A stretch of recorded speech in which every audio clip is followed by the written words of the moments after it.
আমরা আসলাম থুরিয়া পাহাড় আলমগঞ্জ পার্ট 3।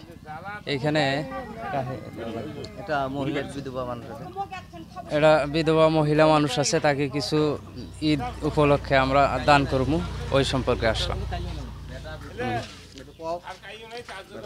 তো মহিলাটার, বৃদ্ধা মহিলার বেটা বেটি কেউ নাই, এখানে আমরা আসলাম।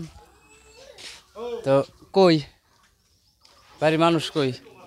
এই যে হয় বাড়ি, বাড়ির মানুষ কই? আইসো, এতে এসো, এতে এসো। তাহলে তোমার বেটা পুত্র কেউ নাই? তাহলে এই যে আমরা আলমগঞ্জ বিপদ বন্ধুর থেকে আসছি, আমরা ঈদ উপলক্ষে তোমাকে একটা কাপড়, কিছু চেনি মিঠাই, সেমাই দিবের চাই, নিবেন কি? হ্যাঁ নাও, এই যে কাপড়টা দেন। তারপরে আর কিছু টাকাও দাও।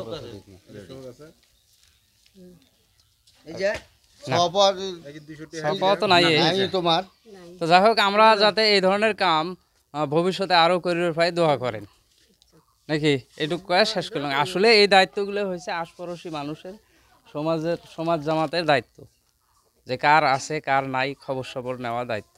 তা আমরা ছোট মানুষ, আমরা ছোট আকারে বস্তুটা করি আছি, দোয়া করেন ভবিষ্যতে যাতে আরো করবে পাই। তো হবে।